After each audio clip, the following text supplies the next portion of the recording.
Michael Patrick Shields is on the air. Good morning, world. Good morning, Michigan. A very pleasant Thursday, is it? It's Thursday. One of the last days of 2010. And some people are saying, good riddance, 2010. Some people are saying, I can't wait for 2011. And some people will get nostalgic, like I do on New Year's Eve, about the year that's gone by. How did it go so quickly? And why did those certain things happen in that year? Some of them were great. Some of them were puzzling, all part of life's rich pageant. We are heard on radio stations in Mount Pleasant, Petoskey, Traverse City, Hastings, Lansing, Saginaw, Manistee, Grand Rapids, Kalamazoo, Ludington, Muskegon, and Benton Harbor, and glad to be with you this morning at 8 minutes after the hour. The anchorman, Gary Austin, is here. And very often at this time of year, you start to see lots of year-in-review programs, Gary Austin, and I don't want to catch you flat-footed here. But which of these stories do you think was the big story of the year? Can I list them for you, and then you tell me which, okay? I'll do my best, all right. Chrysler and General Motors recovering to the point that General Motors was able to offer an initial public offering. There's number one. All right. Number two, the big change in politics. New governor, new legislature, Republican control, and all the rest. That'll be number two. Right. Number three, no more smoking in bars.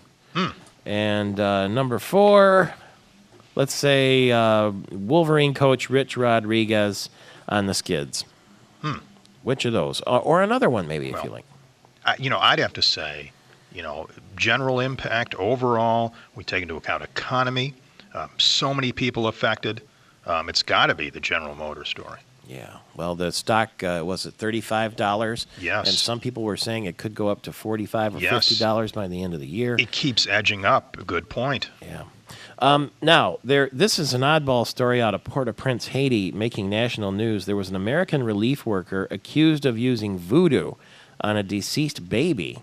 He's been released from prison now after 18 days. A Haitian man accused this 32-year-old of kidnapping his deceased 15-month-old son and using voodoo to try to turn the boy into a zombie.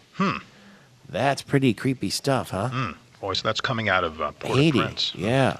Got a story here out of Wayne. If you're going to have voodoo, that's probably where it's going to happen. Well, we've got a story here out of Wayne, Michigan. Michael Pack, you're a little closer to home here. Boy, that's that terrible explosion there. Yes. At a furniture store. Completely leveled the place. The investigation started immediately, and it appears like a gas leak of some sort triggered this thing. 2 people were killed. And this place, what a wreck. And the William C. Franks furniture store, this is where it happened. And boy, crews are still digging through the rubble there. That just, they gas, and you get a little bit of combustion there. And boy, I tell you what, it doesn't take much to really send a big building like that right up in smoke. There was a gun-wielding man in Sterling, Virginia, who robbed a Wachovia bank dressed in a Hillary Clinton mask. Oh. I'm not making this up. He left with an undisclosed amount of cash, no injuries. This is the second time the branch has been robbed, but the first time it's been robbed by Secretary Clinton, or at least somebody in a Secretary Clinton mask. All right. Okay. All right. For those who happen to frequent and, patronize escort services. Oh, yeah, the Black Book. Oh, my gosh. It's coming out, isn't it? It sure is. And I often thought, of course, this is something I've never done, obviously. And I've never known anybody who's ever done that sort of thing. But those who have, I would sure? think. Okay, keep going. All right.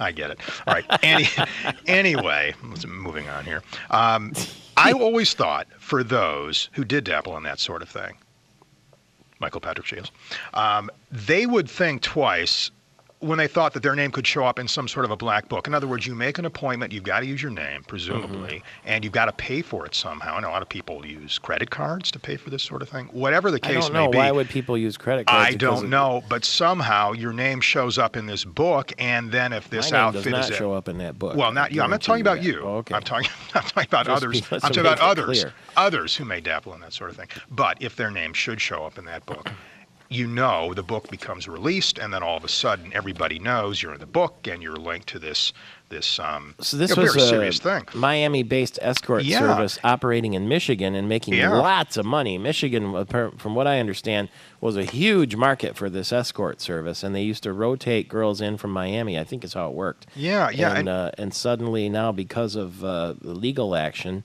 the lawyers want to see the list. Yeah, federal prosecutors now, they did reveal the names of clients who were from the 734 and 313 area codes, oddly, but not from the Oakland County 248 area code. And now they're going to get them, though, right? Yeah, apparently that's what's happening here. But in any event, this is just really bizarre. The prosecution involved in this, those saying that some of the clients had hired $500 an hour. $500 an hour. The prostitutes, that's what the story says. The U.S. Attorney General's office is also investigating this, saying, boy, I tell you what, it's just the investigation is where this heads from here, who knows? But I tell you what, if you dabble in that sort of thing and your name shows up, let's put it there. You should have known better. So the That's what White he House doesn't want any pictures of President Obama on vacation. They don't want any shirtless pictures of him. So they told the reporters and photographers, no shirtless pictures of President Obama. He was snorkeling on the island of Oahu, Hanuma Bay, very popular place for snorkeling. It's a nature reserve. And they were told no long lenses, no sneaky attempts to take any pictures of the president. Well, you know what that means. That means everybody's going to try with their long lens out. What's the big deal about Whatever else. shirtless Barack Obama? I don't know. I think that I He's would in think. shape. Well, yeah, I think it's maybe just. I'm sure the White House figures it's not appropriate to see our commander-in-chief, our the most powerful man in the world, too casual. Maybe that's their feeling about it. I don't remember seeing any other presidents without their shirt on, though, now that you mention it. Do you? Reagan, maybe. I think maybe Reagan. Yeah, one of his movies before he was possibly. president. But that's a good point. Yeah, thinking back, I mean, yeah, that's a good point. Do you know what the number one drunkest city in America That is? was my next question. You already for know. you, Michael Yeah. Patrick. I do because I have the story right here. Milwaukee. Yeah, that makes Number sense, one. doesn't it? Milwaukee. They make beer there, don't they? Beer capital, right? Yeah. And, they like to have a lot of fun over there, and it's New Year's Eve, and I'm sure they will. Gary Austin, the story about Rosie the Riveter passing away, I didn't realize there was obviously a Lansing connection. We have a little bit of music to play for you here underneath while you tell this story, and it's certainly worth noting. Yeah, Rosie the Riveter. Let's go back to World War II. And her name was Geraldine Doyle. She was 86 when she passed away this week. And undoubtedly, on those many World War II posters, you happen to see Rosie wearing a red bandana and a blue shirt with the sleeves rolled up and the words, "We can do it." And the upshot of that was to indicate that so many women during the Second World War said, we're going to set aside what we usually do. And at the time, most of those women were housewives and secretaries and that sort of thing. This is the early 1940s, and they said they're going to take up where men left off. A lot of men were in service, And so this many song in came uniform. from it. Yes, and this song was derived from that, Rosie the Riveter.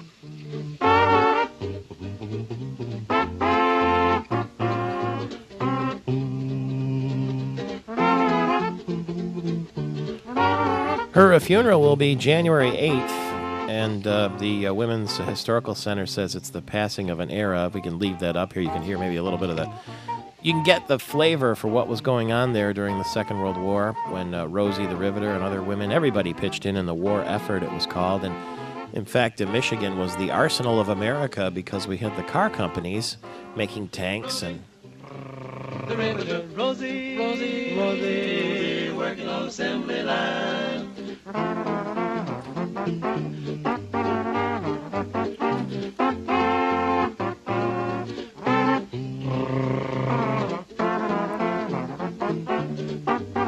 really get that big band feel, don't you? Does that sound 1940s?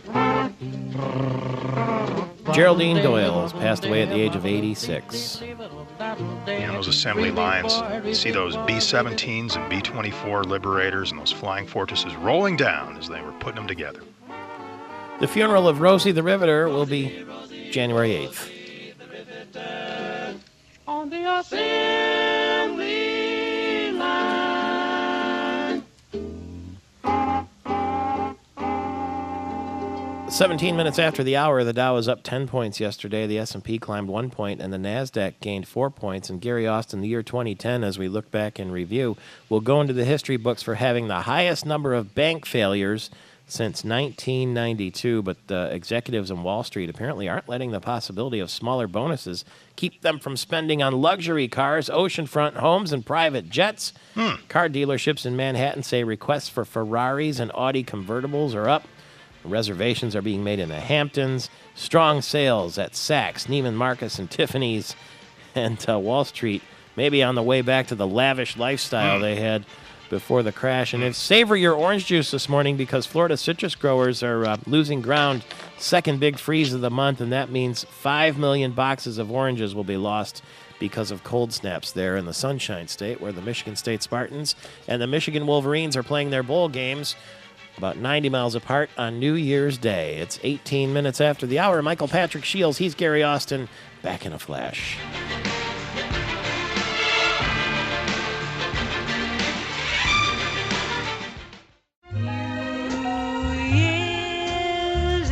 Happy New Year, Michael Patrick Shields. What are you doing New Year's Eve? Lynn Vandeventer is on the other end of our line from Coldwell Banker, Hubbell Briarwood, and she's doing a little bit of traveling. And good morning to you.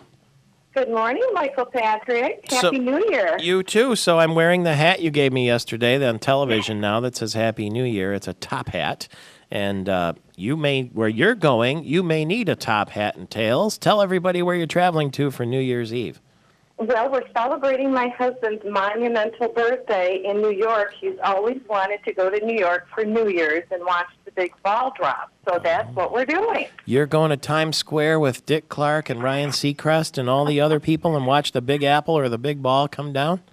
Yes, we're going to be on Broadway. I can't wait to see the Waterford crystal ball drop. I'm pretty excited. Do you have a strategy, or do you know like how early do you have to get there and all that sort of thing? Well, you know, our good friends have gone many times, and we feel blessed.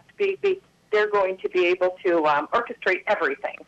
So she's got plans of shopping on Fifth Avenue and, of course, going to some monumental sites. But we're not sure how close we're going to get to all the activity, but we're going to do our best and use her connections and see what we can do. I'll have to report back on Monday. Oh, that'll be fun. So everyone watching, just make sure you wave when they show Times Square so we can see you on television on New Year's Eve.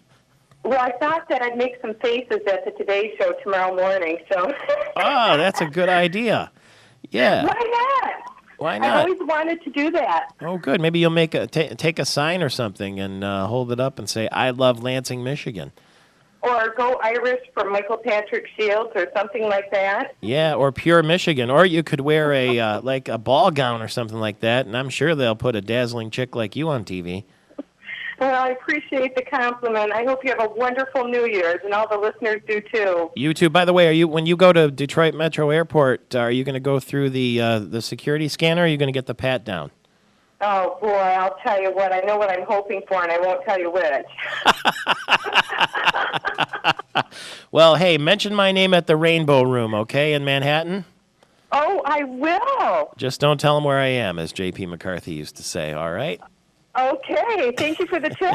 Happy New Year to Lynn Vandeventer. Happy New Year to all of you, too. All the best she's with Coldwell Banker, Hubbell Briarwood, and she's on her way to Broadway, to Times Square, and New York City. 26 minutes after the hour. One of the other big stories, I would say, of the year, in fact, was what I've been calling the war in the Straits, the puzzling complicated decision on the Mackinac Island City Council about the ferry situation. Chris Shepler, the vice president of Shepler's Mackinac Island Ferry, is on the other end of our line this morning. It was only yesterday we talked to outgoing State Senator Jason Allen, who said that there was a big sigh of relief a few weeks ago when it looked like all three ferry lines were going to be able to operate. In fact, they were going to have a meeting yesterday to sort of give the ferry lines, as I understand it, the details about what they would need to do to operate. In other words, when the season starts, when it ends, how much they can charge for tickets, et cetera, and so forth. And so we were very eager to hear what was going to happen in this Mackinac Island Transportation Committee meeting. But Chris Shepler says, I guess the meeting was canceled. Good morning to you. Good morning. How are you this morning? Good. What happened yesterday? I mean, why was the meeting canceled?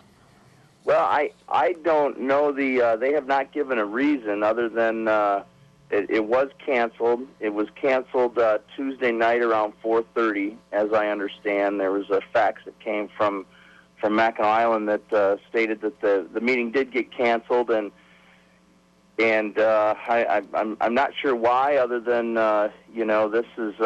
this is the continuing saga of what we have to do as ferry boat companies to provide service to Mackinac Island, and all this does is just hold up the process of getting ourselves ready for the 2011 season, such as we've got our 750,000 schedules and brochures that we print yearly. We can't print until we get the okay on when and how we can run. And along with that, our online ticket sales have not been up yet because we don't know what we can charge. So it's a little frustrating, obviously. And all of those things you were hoping to learn yesterday, or at least get started learning the details? That's what I understood, that we were in the Transportation Committee meeting, at least that they stated that they were going to look at schedules, and at least one portion of what they say they want to regulate would get answered, and that would be the schedule. But obviously, we have to wait for another 2 weeks. What did they? So you are rescheduled for 2 weeks from now. As I understand, yes. Yes, the meeting will be 2 weeks from yesterday. You hope, right? Well, yeah. We had our attorney was going to be at that meeting and ask some questions with regards to the future and how we are to proceed. And so we're hoping that in 2 weeks we'll have another meeting, and the Transportation Committee meeting at least, and go into a City Council meeting too to get some of that all ironed out. There is no doubt at this stage, is there, that Sheplers will be operating this season? Well, that's the big question. I don't know, Michael. I don't know at this point. And everyone says, well, she said, the mayor, Mayor Dowd, said that you were going to get your franchise. Mm-hmm. And yes, we all understand that, but where is the franchise? Where are the terms and conditions? How are we to proceed forward? And that's the question. In other words, not to be extreme about it, but if she wanted to, or if this Transportation Committee wanted to, they could say to you at this time, yes, you can have your franchise, but you have to charge 50 cents a fare. Yes, that would be the extreme, I think. But that is the question that we are all asking. And I say we, not just Sheplers, but I would assume the other ferry boat companies are asking the same thing. And let us know what those terms and conditions are, and hopefully we can live by those terms and move forward. Well, you do have to budget for the year, right? I mean, well, that's the other thing. We've normally put our budget to bed at this point, and there are a few things on the income side of the ledger that we have yet to be able to put to bed. All right. Well, I guess I'll try to have a happy new year, and we'll keep in touch with you and talk in 2 weeks, and hopefully there's a resolution that's good for you and everybody, and I appreciate you being available so early. Well, thank you very much, Michael Patrick, and have a happy new year, and it's going to be a good one up here as well. Terrific. But where will you be? Will you be in St. Ignace on New Year's Eve? Actually, no, I'm going to be in Harbor Springs at my little brother's house. He has a big gathering of friends and family, and big food, and a little bit of wine, and all my family will be over there for that evening. That's good stuff. Thank you very much. We'll talk soon. All right. Thanks, Michael Patrick. You bet. All the best to Chris Shepler from the Shepler's Mackinac Island Ferry. Carol Kane, political writer for the Free Press and host of CBS TV's Michigan Matters, is with us early this morning. What are you doing up so early, Carol Kane? I can't get enough in the course of 24 hours, so I'm trying to do what I can to carve out even more time to do even better. Anyways, Happy New Year to you and all your listeners there. Thank you very much, and thank you very much for having me on your program, which is going to be on New Year's Day at 11 o'clock in the morning on CBS CBS TV in Detroit. I'll be on with First Gentleman Dan Mulhern, and we're going to talk very graciously about my new book, Invite Yourself to the Party. That's very, very kind of you. Well, and thank you so much for so graciously appearing with me on your New Year's. Now, don't tell anybody we taped it. Hey, anybody who knows me knows I wouldn't be making sense at 11 o'clock in the morning after New Year's Eve. Well, you know what I love, Michael Patrick, about you and your book? You talk about J.P. McCarthy, who we both knew and loved, and was just such a wonderful guy. And we talked about, amongst all the many people that you have talked to through the years and interviewed, why he connected so much, and because he was so genuine. And you, too, you're like that. I listen to you and all the various folks you have on. You have the rich, the famous, the infamous, the notorious on your show. and you just sound real with everybody. And I think that comes across, and that's why you have so many listeners. And you're the man of the year on that, the radio voice of the year there. That is so very sweet of you. And I know that when I watch your program, Michigan Matters, you can depend on it every week. You have the heavy hitters sitting right there in the studio with you, and you manage them very well. You're an iron fist and a velvet glove, I'd say. You know, I always take a page from treat someone like they're a guest in your home. You may want to ask them tough questions, but you can ask it in a nice way. Yeah, but when it comes to the print column, that's when the poison pen comes out, right? Well, in fact, you know what? It's interesting. This Sunday, I have a roundup of what people are wishing and hoping for the new year. I talked to folks like Rick Snyder, Mark Hackle, the new Macomb County executive, and Dick DeVos, Grand Rapids business person, and Robert Bob of Detroit Public Schools, and Brooks Patterson, and Bob Picano, and Sandy Pierce of Charter One. And it's interesting because a couple years ago, you and I both know if we had this, the goals and resolutions and wishes would be so much loftier, and here it's about more serious subject. Everybody, there were only a couple attempts at humor, Brooks Patterson being one. But they were all very serious and very much wishing for better tidings for all of us across the state. Well, Brooks Patterson can't help himself. He's a born comedian, but he sure has been effective in Oakland County there, and it's a model in many cases for what's going to happen at the state level here with all the Engler officials in the Rick Snyder campaign. It'll be very fun to talk to you along the way. And where can people watch this broadcast about well, we talk a little bit about politics, a little bit about Michigan, and a little bit about my book, Invite Yourself to the Party. What is the web address where people can watch that? It will be posted at cbsdetroit.com. Okay. It will be posted after the show airs, but cbsdetroit.com is where it will be. And they can watch it on WWJ-TV CBS Detroit at 11 o'clock. I also have a special Michigan Matters After with the outgoing Governor Granholm, an exit interview with that airs right after 11:30. That'll be terrific. Happy New Year to our friend Carol Kane at CBS Detroit, WWJ-TV there. It's Michigan Matters, and I'll be the New Year's Day guest with her, and it's an honor to be included. 35 after the hour. Carol Kane was just mentioning Brooks Patterson, and we're getting closer to New Year's Day. This is the year U2, by the way, is coming back finally to Michigan. They were supposed to play at Spartan Stadium in June, and Bono had back trouble, so it's rescheduled for this year. So this will be the year of U2 in Michigan. We'll see how quiet things are in the Capital One Bowl on New Year's Day when the Nick Saban and the Alabama Crimson Tide take on the Michigan State Spartans. It is 20 minutes before the hour. You heard Carol Kane talking about my book, Invite Yourself to the Party, and the fact that I'll be on her TV show that morning. But a lot of people ask me when I've done a number of book signings and appearances and that kind of thing. I do a lot of that, Rotary speeches and club events. And it's a great time to meet people and talk to people. But a lot of people say, how many books have you written? And I say, well, I've written 9. And they say, how do you write a book? I'd like to write a book.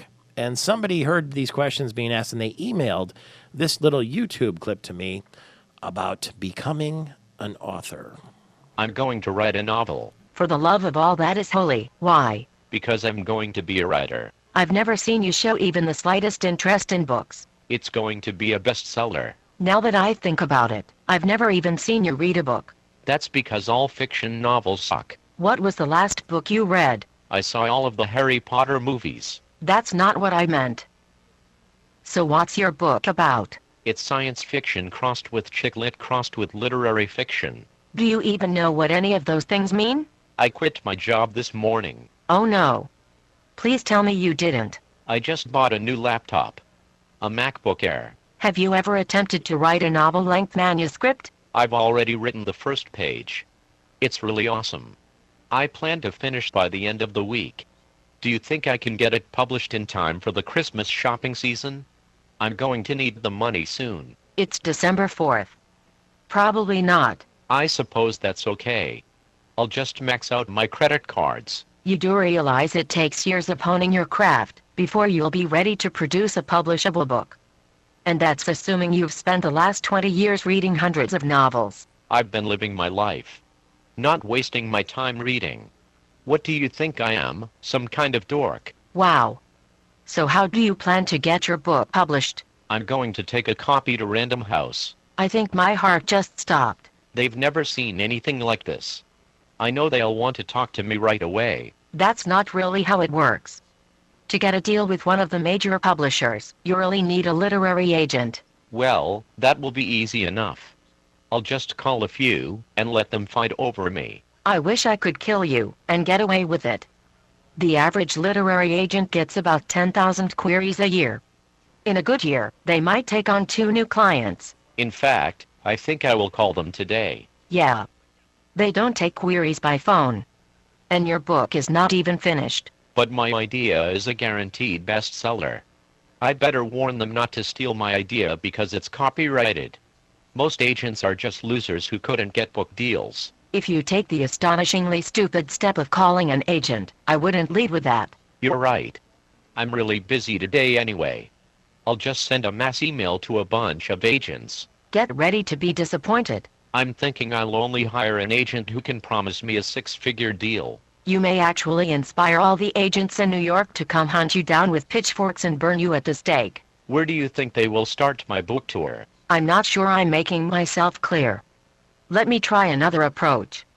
I assume you've used a steak knife, right? Of course. Do you think you're qualified to perform neurosurgery? Ha ha. That's funny. I might base a character on you. So do you think that being able to read and write your native language makes you qualified to write a novel? How many editors will Random House assign to my novel? -13. Because it's going to need a lot of editing. I'm not the best speller. My throat is starting to close up. The publishing industry really sort of expects you to have the whole spelling and grammar thing down. But I'm the talent. That's what editors are for. That's why you should expect to spend a few months on revisions before you ever let it see the light of day. It might be wise to crack open a book about the craft of writing. Stephen King wrote a good one called On Writing. That sounds so boring. And totally unnecessary. Fine. Are you ready to spend hundreds of hours banging away at your laptop? Do you think they will let me direct the movie version of my book? Are you ready to discover gigantic plot holes that are impossible to fill? I'm a storyteller. It will all work out. Are you ready to discover your characters are as one-dimensional as the ones in a pornographic movie? I'm a student of the human condition. My characters will have depth and substance. Are you aware that publishers are putting out fewer novels than ever? Great. Less competition for me. Are you ready to find yourself on page 50 and then think of an even better idea for a novel? Hey, that's a good idea. I'm going to write several books at a time. I can maximize my earnings that way. Do you want to be a ghostwriter for me? I will cut you in for 10%. I have a gun in my car. I'm going to go get it now. That's a little sample of what it's like, the reality of publishing a book versus the dream of publishing a book. It's not easy.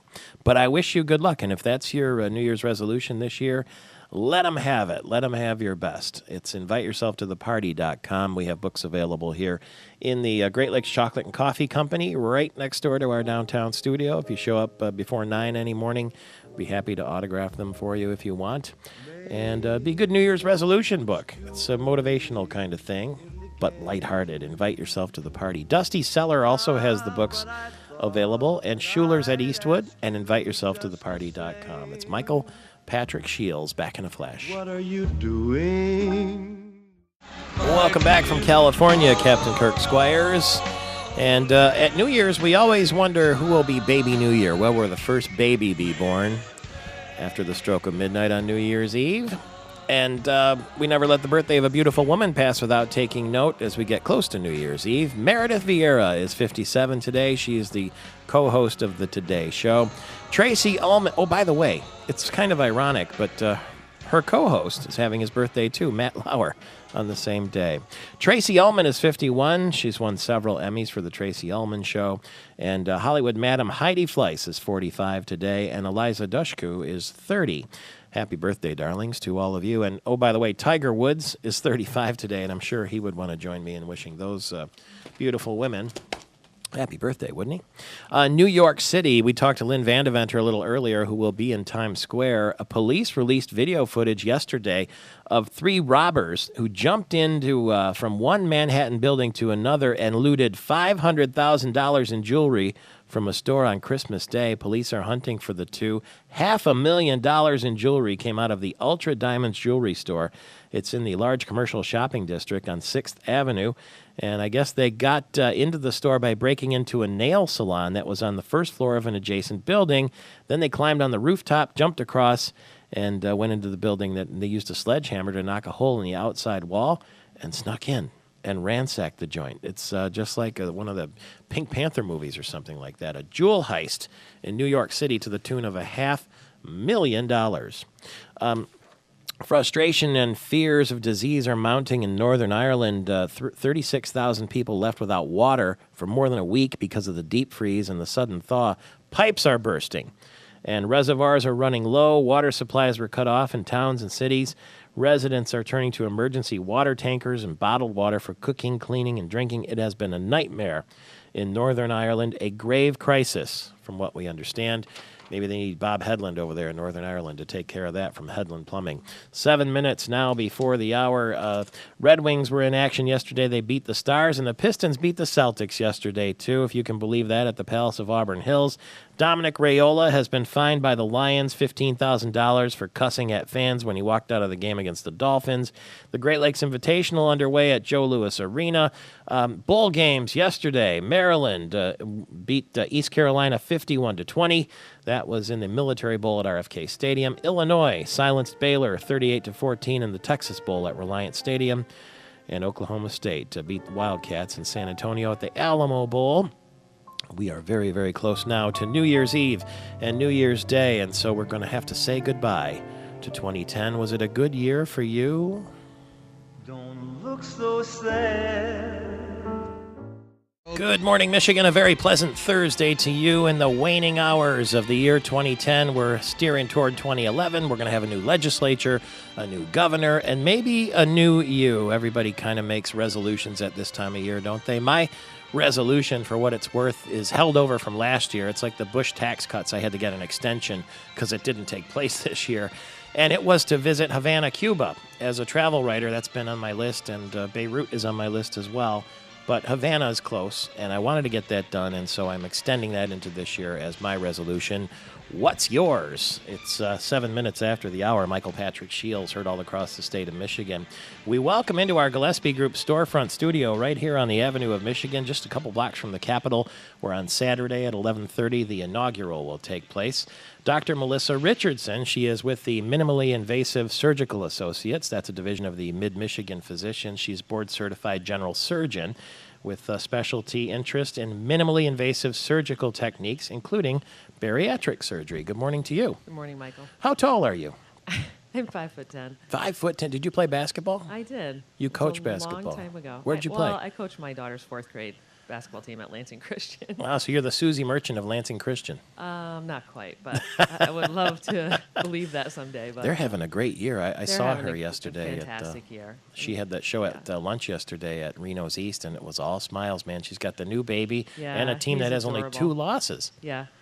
Actually, I think she only has 1 loss. 1 loss this year? Yeah, just 1 loss, and it's like the best start in Michigan State history, and she's been great for this team, and the girls are all just seem to be on the same page. And where did you play?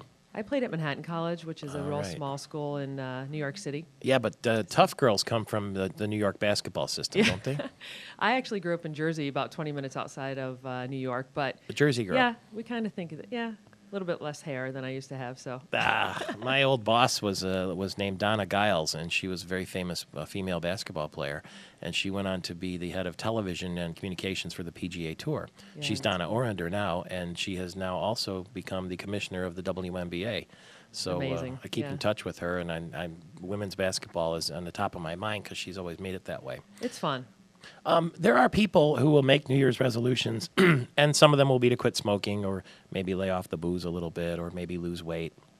And there will be people who will say, you know what, I've been down this road before. I've pledged to lose weight 20 times, and 20 times I've gone to the gym, I got the outfits, the clothes, I tried it for a couple of weeks or a couple months or even a couple of years.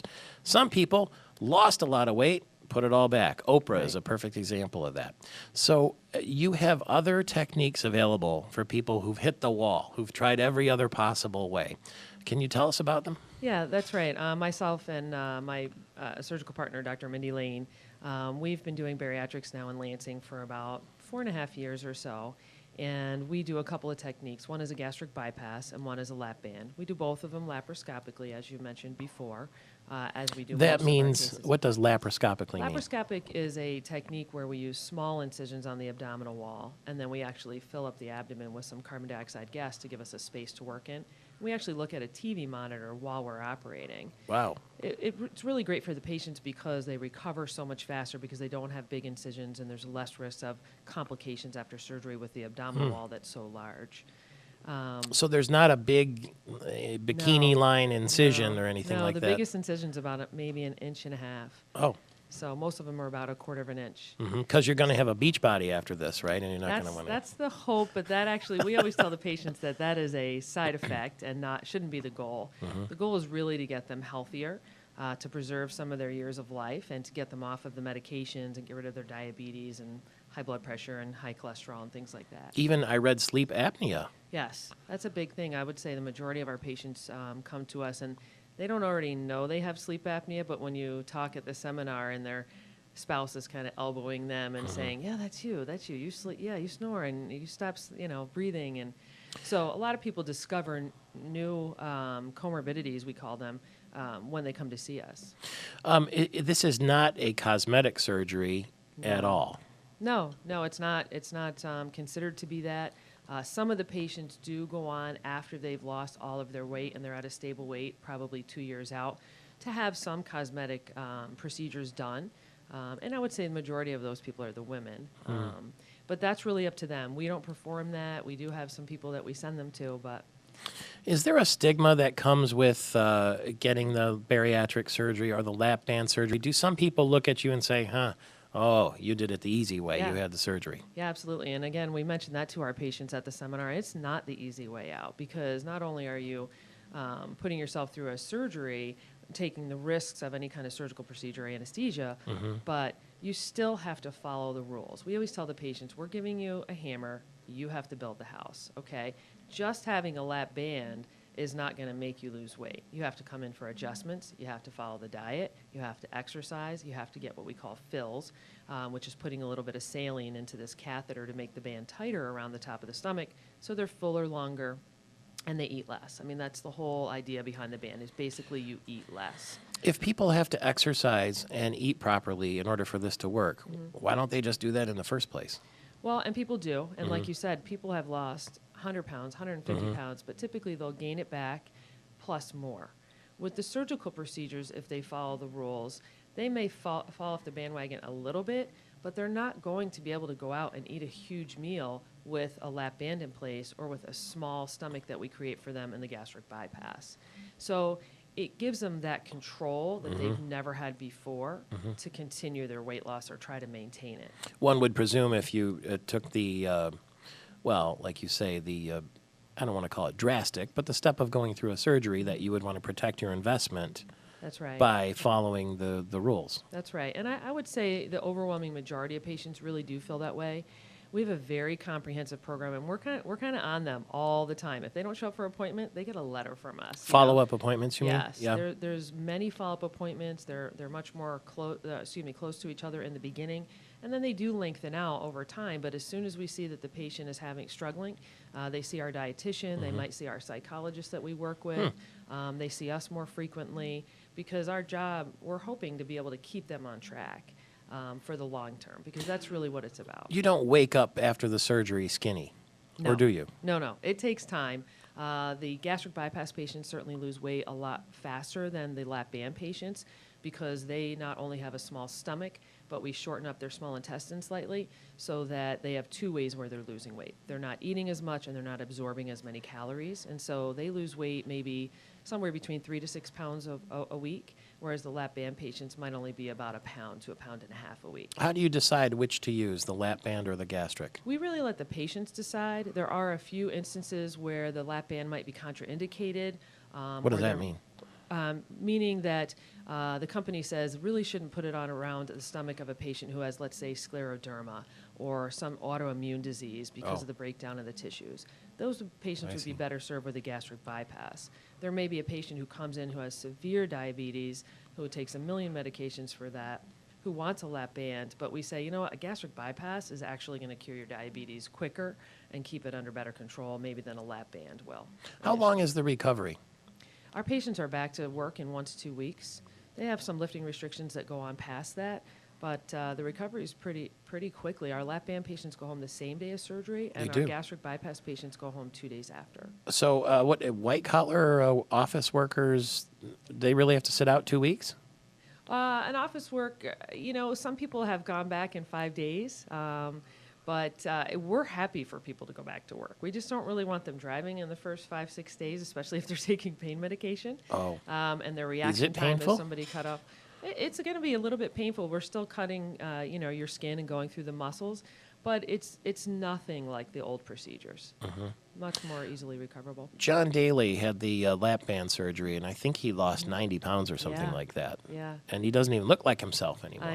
I know. It's amazing. I mean, we have patients who come in and they're farther out now, 6 months or maybe even a year, and they walk in the door, and I'm thinking it's a new general surgery patient because we do so much general surgery as well. And then all of a sudden, they go with our nurse practitioner who does our bariatrics into the room. We're like, everybody's like, who is that? Who is that? And then you go in and you see them, and it's amazing. I mean, we don't even recognize them, and they're our patients. Are there age limits? We typically have probably 70 and below. It's not that we can't do above 70. That's what the majority of bariatric surgeons typically will say, around 70. Is it generally considered to be a safe procedure? It is a safe procedure. The mortality rate that's nationwide basically with lap bands is about 0.6%, and it's about 0.8% with the gastric bypass. And with like hip and knee and surgeries, that's more like 3 or 4%. And cardiac bypass is the same, and so it's actually safer than having your knees and hips done. It's about the same safety as having your gallbladder removed. And you sort of have to, I want to ask you when we come back, but you can think about this.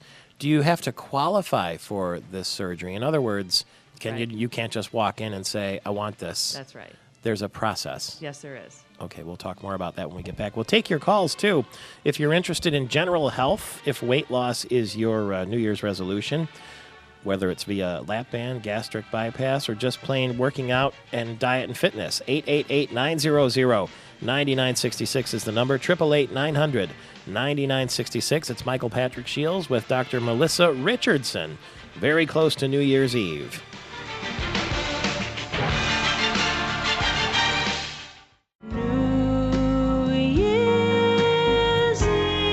Well, speaking of healthcare issues and New Year's Eve, we're talking with Dr. Melissa Richardson from the Minimally Invasive Surgical Associates right here in Michigan, right here in Lansing. Happy New Year to you. Happy New Year to you. There are people we talked about earlier who are going to try to lose weight. That, I think, is one of the number one New Year's resolutions, if I'm not mistaken. It seems to be. How much overweight do you have to be to qualify for a lap band or bariatric bypass?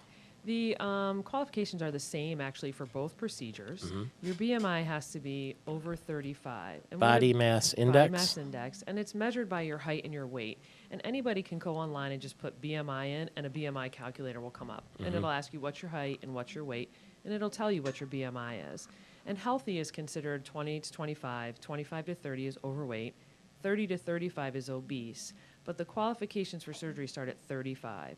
And between 35 and 40, you actually have to have 2 what we call comorbidities or illnesses, diabetes, high blood pressure, as you mentioned, sleep apnea, infertility for young women. There's a whole host of them. But a BMI over 40 is all, if you're over 40, is all you need to qualify. You don't have to have any of those. Is that the same as the old the surgeon? Was it the Surgeon General or somebody used to put out what your height and weight should be? Somebody used to put that chart out. Yeah, it's kind of based on those kind of figures, yes. Yeah. So somebody comes in and you have a consultation and you go through all those facts and data and so forth, and you advise them whether or not they should go through with a procedure like this or whether they should just go back to the grindstone? They actually start out at a seminar, and we have one coming up January 12th. Oh, good. And it's at the MAC, and it's at 6 p.m. And it starts out with an informational service there, and Dr. Lane and I actually give all of our own seminars so that the patients can ask us questions afterwards. So they are required to come to a seminar first, and that's when we talk about the 2 different procedures, and patients start to think. And these patients are very savvy, and they have been online and researching for years. And so once they come to the seminar, they already kind of know what they want. So we will only steer them in a different direction if there's a contraindication or we think that one procedure might be better for them. 6 p.m. at the Michigan Athletic Club. That's a Wednesday, January 12th. That's correct. Any charge? No, it's totally free, and they'll get a lot of information. And actually, the MAC does a great thing. They give them a week free to the MAC. Oh. And you don't have to be a member to turn up at the seminar. You do not have to be a member. Do you have to register ahead of time or just turn up? Yeah, you can either register at our office by calling 913-4010. That's our office number, and the girls will RSVP them. Or you can get onto our website, which is misabariatrics.com. MISA, M-I-S-A. M-I-S-A. MISAbariatrics.com. Why MISA? Minimally Invasive Surgical Associates. I see. And that will be posted on our web address, as will this interview, at MichiganTalkNetwork.com if you want to listen to it again or maybe come to the seminar on the 12th. Have you ever struggled with weight? Yeah, my You don't look like it. Well, I work hard at it now. Yeah. But yeah, I have to watch my weight, and I have to work out, and I don't eat late at night, and I watch the things that I eat. But I think everybody probably struggles with weight a little bit, at least through their lives. So It's a son of a gun, isn't it, that they made things that taste good bad for you? I know. I don't get it. Well, yeah, and you can make things that aren't, that are better for you taste better, but it's a little bit of work doing that. And you'll help your patients with that kind of education, too? We do. We do some support groups where they might do recipes, and they might do different things to talk about. How is it going to be easier to get through this process? Is this procedure covered by insurance? Yes, it is. The majority of insurance cover it. Everybody needs to call their insurance companies, and we give them a whole insurance worksheet at the seminar so that they know what to ask about. Okay. What's the number one question people ask you about this lap band or bariatric Doesn't surgery? my insurance cover it? Is it? Really is. It really, really is. Yeah. Otherwise, it's expensive? If you're paying out of pocket, it can be anywhere from $15,000 to $25,000. Sure. Well, anything you pay for With it the when hospital it comes to costs healthcare out of pocket is expensive. It's very expensive. Yeah. Is it rewarding to be a surgeon? It's fantastic. I mean, I love what I do. I like going to work every day. To see these patients, their whole lives change and their personalities change, and they're happier people. It's very rewarding. The web address one more time? Is MISA, M-I-S-A, bariatrics.com. And the 12th, which is a Wednesday of January, 6 o'clock, Michigan Athletic Club. That's correct. People come to see you from all around the state? They do. We get people from Jackson and Owasso and all over the place. 20 minutes before the hour, getting close to New Year's Eve. Amanda Wall, let's play Name That Tune. Can you name this artist?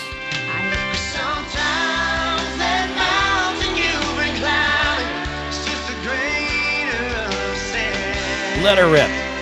Is it Matt Gerard? It the is. Kalamazoo native that was on American Idol? Yeah, you love that show, don't you? I do. Well, I did before all the judges changed. You liked Simon, and I liked Paula I for liked sure. Paula. Yeah. Before she got all kooky crazy with the... Something happened to her. Well, she had issues with pain from all the dancing that she had Did done. she? I was in the front row at a Paula Abdul concert when I was much younger, when she was at the height of her powers. Man, she was something. A Laker girl she was, you know. Wasn't it like Chester the Cheeto or whatever? Yeah, they had all that stuff going on there at the time. So Matt Gerard will be joining us later, and he will be joining you live. He was the 5th place finalist, by the way, on American Idol. But he got a lot of attention here in Michigan, and he should have. He became a star. And he will be at Firekeepers Casino on New Year's Eve. Back there playing at home. That should be a very emotional deal and a lot of fun. And Jeff LaFrance from Firekeepers Casino is on the other end of our line. Good morning to you. Good morning, Michael Patrick. Well, we always watch that countdown on New Year's Eve to midnight. I imagine at Firekeepers, you're already having the countdown now. Oh, we're getting ready right now, exactly. We're getting ready for everybody to get their Vegas on at Firekeepers Casino. And we're going to have that free performance by Matt Gerard, as you mentioned, from 11:30 through midnight. And then he will actually lead the countdown into the new year for the entire property. Oh, that'll be a blast. And when you say get your Vegas on, when you think about it, if you have a casino and you're going to be Vegas-like, like Firekeepers is, you got to have entertainment. And I thought I heard you say the concert is free. Is that true? It is completely free concert. Like I said, it starts at 11:30, goes through midnight, and then he'll sing a couple of songs as an encore after the new year. And it's going to be right in the center of our casino floor. So you can't get much more Vegas than that, than having big-name entertainment right on the middle of the floor for free. Wow, that's so you don't sit through a concert. You can keep doing what you're doing. You can gather around the stage. It's going to make the casino like a giant mosh pit, huh? Absolutely. It's going to be a great, energetic atmosphere. If you're looking for something to do, I recommend that you come out to Firekeepers Casino. And if you already have plans, I suggest you change them and come out to Firekeepers as well. And remember, there's no charge to get into the casino either. You just pull on up, walk right in, and in you go. Absolutely. And if you want, you will actually be giving away cash to people coming into the casino. We'll give away $2,011 every 15 minutes from 12:30 to 3 a.m. Wow. Hey, that's pretty good. And that's with no investment. You just walk in and you might win, huh? Walk in, have your card in any one of our machines Yep. or your favorite table game, and you're eligible to win that prize. So free that's concert, terrific. free money. It's going to be a great night at Firekeepers. Now, I know when celebrities come to entertainment venues, they often have this thing called a rider, and that's where they have these demands for their dressing room. And I always like to ask, you know, what when Matt Gerard's coming back home to the Kalamazoo Battle Creek area, and he's going to perform at 11:30 at Firekeepers for free in front of everybody, what did he demand in his dressing room? You know, off the top of my head, I can't think of anything that was particularly unusual. I actually think the demands, were, from what I've seen in the past, were pretty normal. He didn't make any outrageous requests for us. All right. We're pretty happy to accommodate him. So he's a good Midwestern fella then, right? Absolutely. Turned rock star. Fantastic. Well, hey, we're going to get our Vegas on New Year's Eve. What a better place to do it than Firekeepers Casino with Matt Gerard, and we'll talk with him in 1 hour from right now. So thank you very much. Happy New Year, and good luck to everybody. They're giving out cash at Firekeepers, giving out a concert with Matt Gerard from American Idol. It's right there on 94 where 69 crosses in. It's easy to get to from any city on the highway. And Happy New Year to you and everybody there at Firekeepers. Happy New Year to you, Michael Patrick. All the best to Jeff LaFrance. Jim Trebilcock is with us from Trebilcock and Danick Financial, LLC. Good morning, Jim. Good morning, Michael Patrick. Happy New Year. What's cooking? Well, I just kind of wanted to invite myself to your party this morning. I didn't get much of a chance to visit with you or Amanda yesterday, so I wanted to wish both of you Happy New Year, and also Christine and the rest of your family, and just give you a quick call. Well, that's awfully nice of you. Now, I know you're going to Chicago for New Year's Eve. That's a good spot, too. We talked to Lynn Vandeventer earlier. She's going to be in Times Square on New Year's Eve. But I want you to be careful to have your phone handy at around 10 p.m., little after 10 p.m. Central Time on New Year's Eve, because I am going to win the $226 million Mega Millions jackpot. I'm going to win. Oh, I'm terribly sorry for both of you. And so because my ticket happens to be in my pocket. Oh, well, put it this way. If we have that money, we're going to need somebody to tell us what to do with it, and you're going to be the first person we call. Well, thank you. But I do want to say that the last year that we've been doing the Mid-Michigan Business Wrap with you and Amanda and Tony has really, really been a pleasure. It's been so nice to meet you and Christine and all of you, and to have an opportunity to get to know the group that participates in that show. it's really been a pleasure. It's been one of the most pleasant business experiences that I've had in a long, long time, and we look forward to another year. Well, that is very sweet of you. Thank you very much. And you know what? If we do win that Mega Millions jackpot, we won't be putting any of it away for retirement because retirement will begin the moment we win. Yes, well, we will all be retired if that happens. We'll go on a big party cruise.